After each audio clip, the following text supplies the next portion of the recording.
Hi everybody.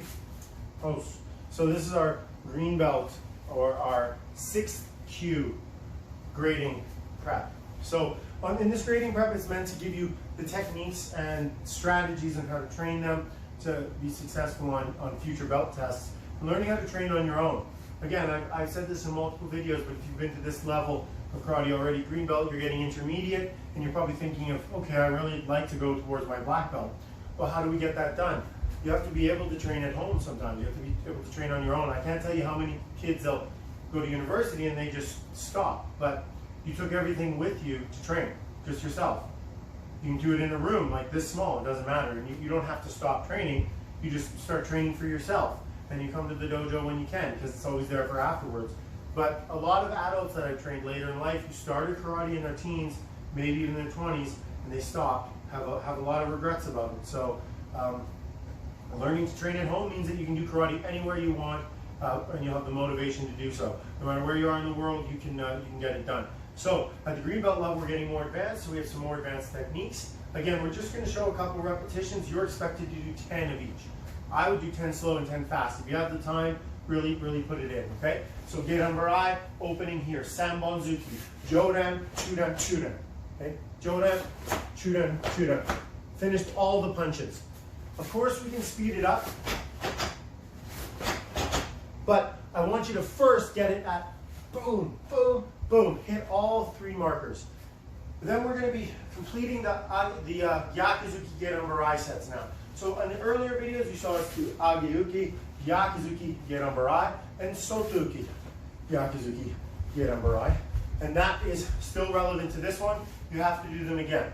But now I want you to add Uchiuke Yakuzuki Gedan Barai, Uchiuke Yakuzuki Gedan Barai, 10 times both sides of the body, and Shutouke Nukute Gedan Barai. Step forward, knife hand block back stance. Come across, deliver the nukete, hand on the hip, not like the kata, and then Gedan Barai, open to finish. So you're going to do all those to that set. So that's our set of blocking fundamentals, a front stance and back stance. We're going to be also moving into our kicking sets here, getting a little more advanced. So our Maigeri sets now are Maigeri Chudan, landing Oizuki Jodan, kick to the stomach, punch to the face, and Yakuzuki Chudan, preparation. So we kick to the face, punch to the stomach. Maigeri Jodan, Yakuzuki Chudan. Delivering that punch to the body after delivering the kick to the face. Then we move into our first Sashiashi step, and so our step across movement that we are, some of the more older brown and black belts are more accustomed to this step. It's going to be the step that takes you through purple belt to get to your brown belt. So the step itself looks like this. So I just want to show you the actual step time. Stepping across. Okay, the pinky toe just barely clears the other side, so my stance is stable. And then from there, I'll show you how you position the hips. So my hands are up, Gedan Barai, okay, setting. So I'm doing Kiagigeri first. So I step across, I need to plant, and so my hips line up here and recover. Okay, so when we're stepping up, we come across, line the hip up, kick, and down. Okay, that's on the one side we land in the stance. Of course, when we actually do this, I want you to step across quickly and kick quickly. We're not ninjas, and you're not doing this in the dark. The lights are on and you're facing your opponent, so you're stepping and kicking quickly. Okay, the next one is for Kikomigeri. So as we step here, I want you to prepare the heel, if I can speak this morning. So get the heel lined up. As I'm dropping that heel down, it's going to allow me to get that leg coming up for Kikomi. Okay, so I'm ready to kick. 1, 2, and then recover. So make sure you put your weight into the kick, and then you'll land down here. So I got to deliver my weight in. Don't lean back too much, as I did on that first one.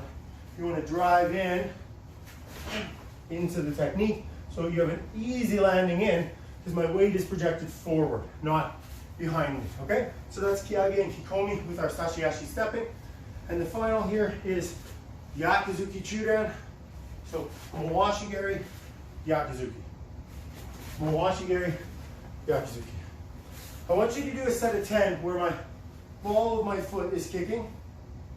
And then also a set of 10 just with the shin. Okay, trying both. Mawashi Chudan, Yaku Chudan for both heights. For the kids, you might actually find the Chudan Mawashi harder than the Jodan. Sensei Tiki Donovan was kind of quoted saying that, where he found it that kids couldn't kick to the body very well because they focused on kicking to the head so much.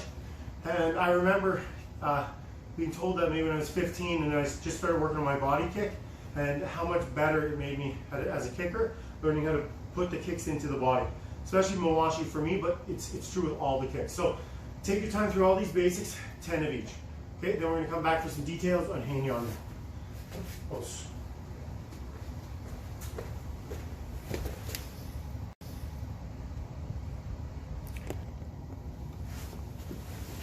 Okay, everybody, we're going to be going through our details for Heinyan and how it's better performed. So from the yoi position, this is where our hands start. A lot of people try to take your hands out to the side, and that's not necessary. You keep your hands where they are, your body moves. As my body moves, I'm going to project my hands. I don't want to go up like this, that's really weak and that's not good for the shoulders. I'm not going to go straight through. I'm going to kind of follow a middle arc, where I'm really able to use the chest and the deltoids to push and to jam with the correct muscles. So I'm going to push through. And then the timing is, your body stops when your hand stops. Your body stops when your hand stops. From this position here, Jujuke, we're going to come high to low, body off of the line and through. When we do our Kyage Garis, you can see in the video here, we're going to bring to the hip, arm across, kick, and strike. And then we're going to step up. Same thing. Boom. Okay? From this position, we're going through, not 1, 2. Okay, so there's a middle position there before we do the kick. As we do the turn from here, you're going to see in the video, we're going to uncurl our legs and then enter. Don't dig around behind you. You're just going to run into something. We're going to transition our weights so that my weight's back here so I can handle what's coming forward. Then I make an entrance. Same thing on the other side, weights back, and we make an entrance from far away. And we project our hands out to deal with the problems, get a hold, and then throw the next technique. Finally, at the end of the kata, what you're going to see is the final knee strike. And what I want you to do is just transfer your weight forward. Don't step. Reach, pull, kiai, turn. So drive your hips forward in that knee. Do a knee strike, you want to drive our hips forward. This kata is really nice. I think Heinyan people have a little more trouble with because of like the hand movements. It's like the first time you start really doing like, this thing. Everything's like kind of feels a little awkward the first time you do it.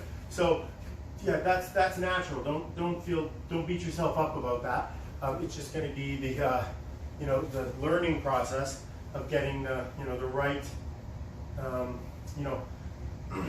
the right movement coming with the hip, the right movement coming with the whole body, and the ability to move both arms in a different way. That just comes with time.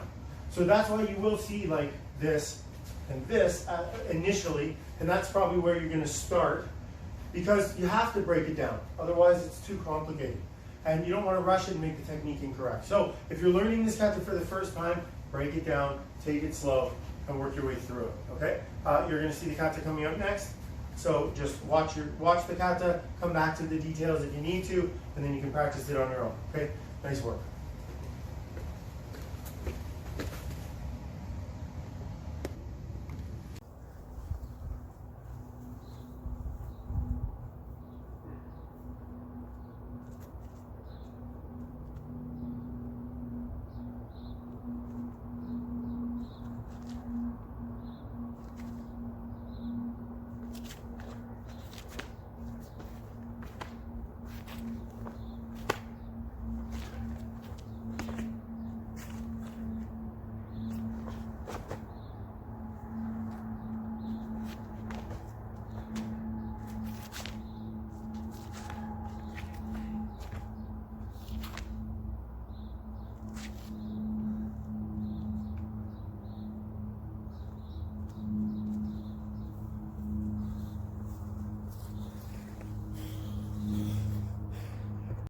Hey everybody, so now we're going to be working on our Kizami-Gaku Jodan. So what I like to do with this one that's a little different than the Jodan Chudan is I'm not going to be covering so much distance on the next one necessarily. You can definitely do the same focus, boom, boom, Jodan, Jodan, but I like to be a little bit more inside so that Jodan lands and then we can open up for the second Jodan punch to recover. So it's very nice and light. For competitors, nice and light, but for everybody else, 1, 2, throw that punch directly on target and recover. Okay? Same deal, so we're punching down the center line. We're landing both with power, so ideally we could hit with both of those techniques. Nice and strong. Hips opening, hips closing. So 1, 2, 1, 2. Turn the hip. 1, 2, 1, 2, 1, 2. Okay, just practice that. Getting your hand speed up.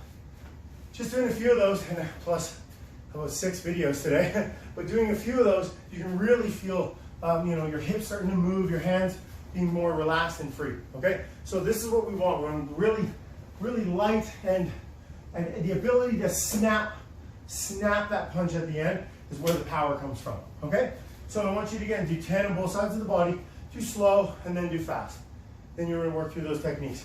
We're going to come back to work on something called Sen no Sen next. So if you need the time, pause it, come back, or if you're going to complete the video, we're going to work right into it now. So Sen no Sen is like kind of retaking the initiative. So that person is about to attack and we get them first. We catch their preparatory movements or we get that feeling of they're about to go and we hit them first. And that's like that sense and that distance, like when you're in that distance and you can really feel the person preparing. And this is something that we do a lot in karate and Shotokan, and this is the first steps of that. So you've got to imagine you have a partner in front of you. Now if they throw a full technique and you're late, you're going to do something like Go no Zen. You're going to block and then you're going to counter attack. If you're reading the technique as it comes in, you might be doing Tai no Zen where you're actually hitting simultaneously. We're working with that technique, letting it complete and hitting them at the same time, just moving slightly off the line. Sen no Sen is a little different than both of those. We would read the person at that initial phase where they have a telegraph of some sort, and then we would counterattack immediately. In Kumite, especially WKF Kumite, we use this so much to the body because it is such a great technique. Somebody's coming Jodan at you and you can just fire this to the body, long distance technique. And that's what we're going to work on. So for this, I like to be 50-50, okay? So without telegraphing, I might be in more of like an attacking type stance, and then I move to a more of a defensive stance and get my guard up, but I've got a little longer base because I'm going to project my body forward, but I'm going to really work on rotation and reach. So as I'm imagining the person coming in, I'm extending and then recovering. Extend and then recover. Fully extend the punch, look at how far I'm reaching, and fully recover. This is for competitors, what I want you to do. For the adults who are like, are you crazy, Sensei? What are we going to work on with that? You don't need to do the same thing. You can stay up a little higher and just drive the punch straight through that line. It's going to work really well also. For the competitors, they're trying to get that point and reaching as far as they can. It's great for training the extension of your technique. It's going to make you stronger and more flexible. But remember, being on the end of the technique there, it's not going to be as powerful as if you catch somebody midway through, let's say, okay? So you're going to work on this technique, and if you don't have somebody to time, that's okay, because we can actually just imagine it. I can just, in my mind, just when I'm ready,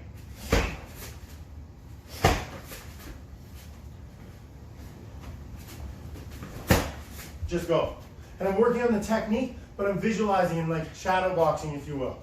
I'm just firing that in, using my whole body. These are all important things to work on. You can have somebody at home, even if you're not hitting them, just every time they step forward, you attack them as they go to step.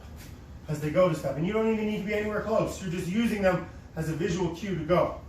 You can do it where somebody's going to drop a ball. And the second they drop the ball, you have to punch.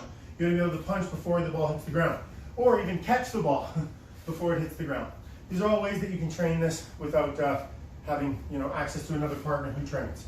So work on this. I would do multiple on both sides. If you do this technique well, it is a huge advantage when you're sparring. So take your time and really work on this. This is a good way to learn how to hold your ground and give something back when somebody's attacking you. Nice work, everybody. Keep skate, right? Pose.